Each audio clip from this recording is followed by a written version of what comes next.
Archie or Lily, and it needs to happen. They need to prove that those children, Meghan and Harry, are not entitled to privacy in this matter. And their privacy is trumped by our right to know that no bastard is going to sit on the throne of this country. All Harry and Meghan need to do is prove to us that she popped those babies out. And that's all they need to do. And if they don't, it is unfair on the children. It's also unfair on the royal family. Did Meghan Markle use a surrogate? That's been something posited literally for well over 3 years when it comes to her firstborn son Archie and even her daughter Lilibet. And many people even wonder, are their children even real? Something strange is happening behind those glossy palace gates, something the tabloids can't quite touch.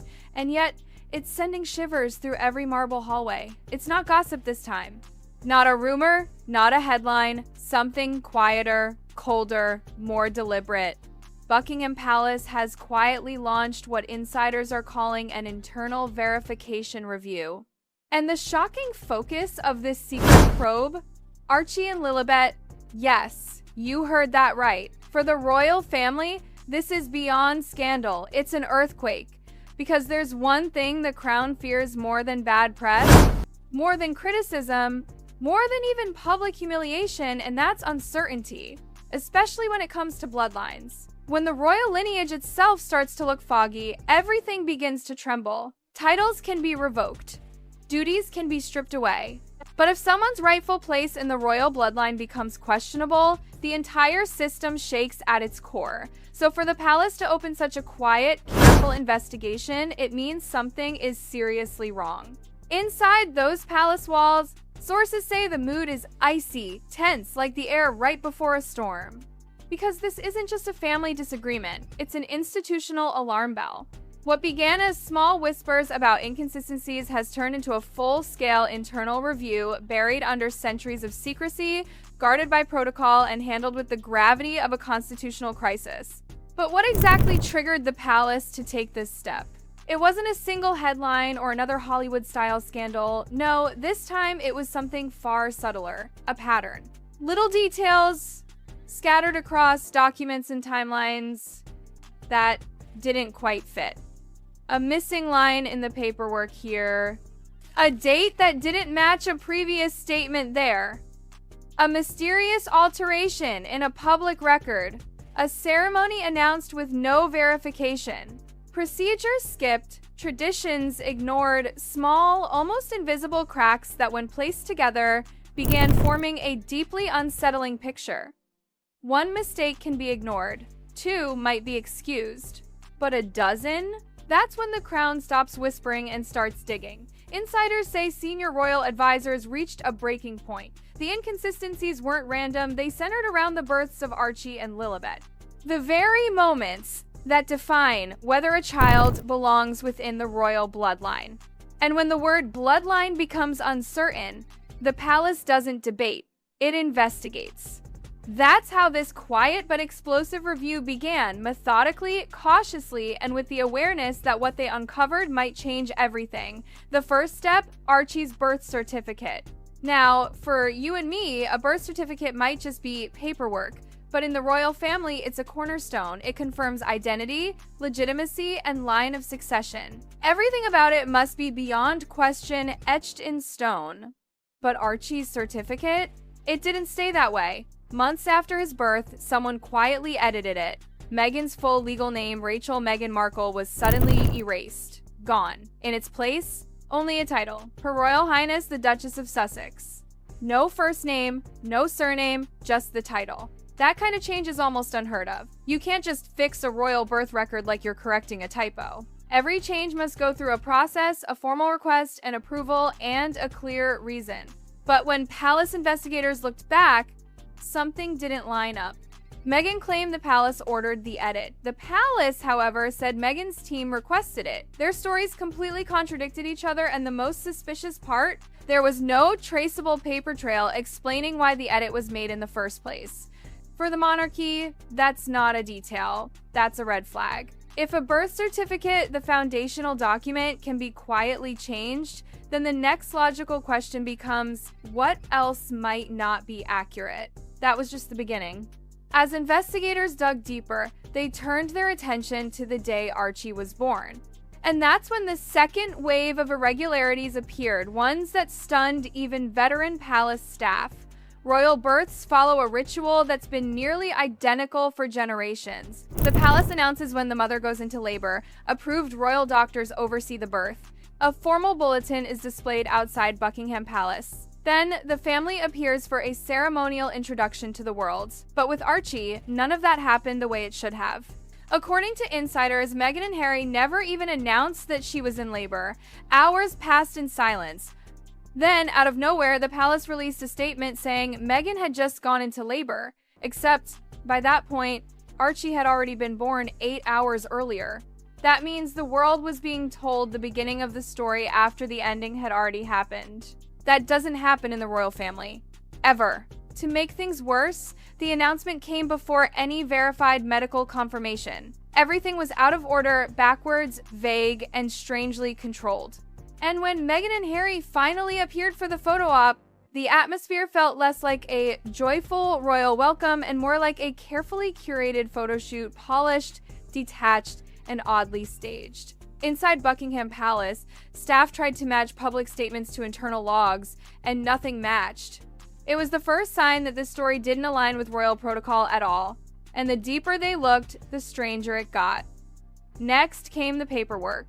Royal births are supposed to be airtight, multiple doctors, witnesses, signatures, stamps, and immediate filing. But when the palace team reviewed Archie's records, they didn't find solid confirmation, they found gaps. Missing witness signatures. No listed doctors matching the usual royal medical team. Hospital details that didn't align with standard procedures. Internal staff whispered that the documentation simply didn't meet the monarchy's standard of precision. Not enough to accuse anyone, but enough to make the palace uneasy. The monarchy doesn't run on feelings. It runs on records, proof, and protocol. And too many pieces just didn't add up. Still, Archie's birth at least had some documentation. Lilibet's situation, however, pushed the palace into completely uncharted waters. Her birth wasn't announced by Buckingham Palace. There were no royal doctors, no official witnesses, not even a UK registration.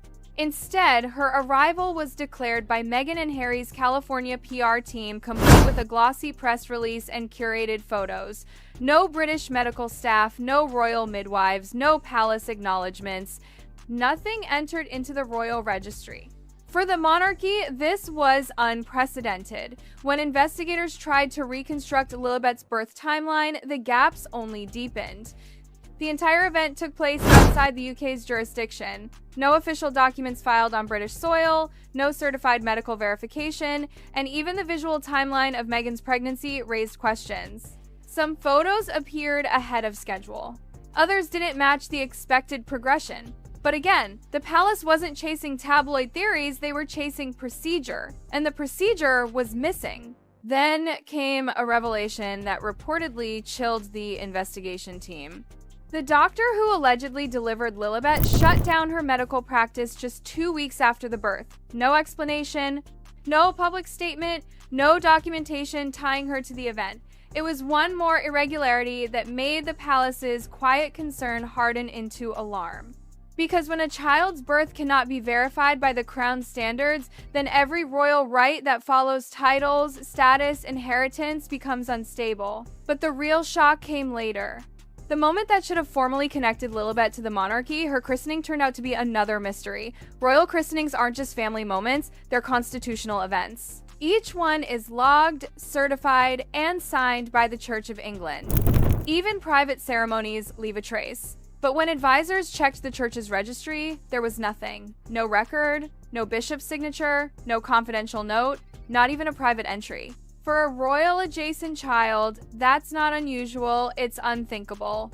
And then came the whisper that no one wanted to say out loud. Photographs of the children across different public appearances didn't always seem consistent. The palace never commented, but behind closed doors, those inconsistencies were quietly added to the review file. By now, the question had changed. It was no longer, is something wrong? But how deep does this go? Once the christening issue surfaced, the review shifted gears. The palace assembled a dedicated internal team, senior advisors, archivists, constitutional lawyers, and even church liaisons. Their mission to reconstruct everything. Every announcement, every document, every photograph, every statement linked to Archie and Lilibet. Inside the palace, sources say they even built a physical timeline wall, lining up birth dates, announcements, medical records, media statements, and photos. And the more they assembled, the more contradictions they found. Missing witness signatures, delayed paperwork, conflicting accounts from Meghan and Harry, a foreign birth never verified by royal channels, a christening that left no trace in church records, documents that lacked the precision expected from the crown. Individually, none of these things would have caused a crisis, but together they formed a constitutional nightmare. Now, the palace faces 3 possible outcomes, each more serious than the last. Outcome 1. Freeze the children's titles exactly as they are. No upgrades, no additions, no recognition, just a quiet distancing, letting them fade into private life. Outcome 2. Reclassify Archie and Lilibet as private citizens altogether, no royal responsibilities, no public standing. Their names would slowly slide down the royal listings until they became ordinary individuals. Outcome 3. The most severe, the crown could formally remove their titles entirely. No fanfare, no announcement, just a quiet legal adjustment that erases their royal status completely. And that's the option Meghan reportedly fears most. Because reputations can be rebuilt, public opinion can change, but once a royal title is revoked, it's gone forever. For Harry, insiders say it's been emotionally devastating. He's reportedly reached out to senior royals, confused and angry, trying to understand what's happening behind those palace doors. But when the crown enters legal territory, emotions don't matter. Procedure does. Now, the palace moves in silence. No public statements, no denials, just quiet, deliberate action. Because in the end, the monarchy has one rule older than any title or tradition. The line of succession must be beyond question. For Meghan, this review cuts deeper than any scandal. Her entire public brand, her documentaries, her projects, her image as a modern duchess and mother of royal children rests on the idea that her family stands within royal blood. But if the crown's findings say otherwise, that entire identity could crumble. Behind closed doors, senior officials are preparing for what comes next.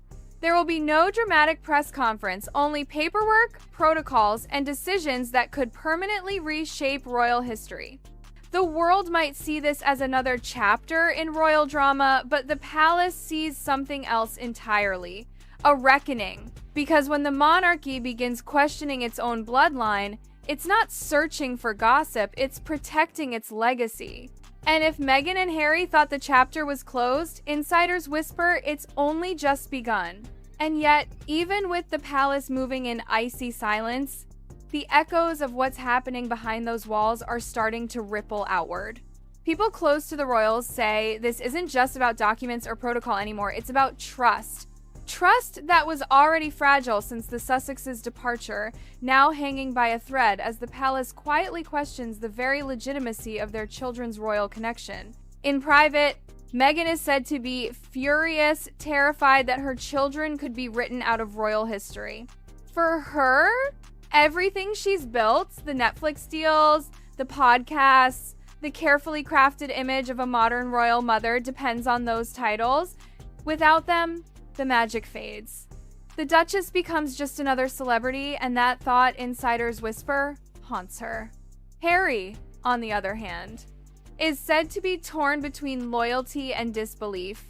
He knows the palace operates like a machine, cold, precise, and unstoppable once it begins. But part of him still hopes someone inside will protect him, that the family bond will outweigh the rules. Unfortunately, the monarchy doesn't run on feelings. It runs on records, bloodlines, and centuries of law. Now, deep inside Buckingham Palace, meetings are happening that the public will never see. Thick folders marked confidential being passed hand to hand. Senior aides double-checking signatures, dates, stamps, and archived footage. No leaks, no press briefings, just quiet coordination as the Crown prepares to make a decision that could redefine the Sussex legacy forever. Because the monarchy has survived scandals, divorces, abdications, but it cannot survive doubt in its bloodline. And that's what makes this investigation more dangerous than any tabloid headline. It's not revenge, it's survival. And when the Crown moves to protect itself, history shows it never hesitates.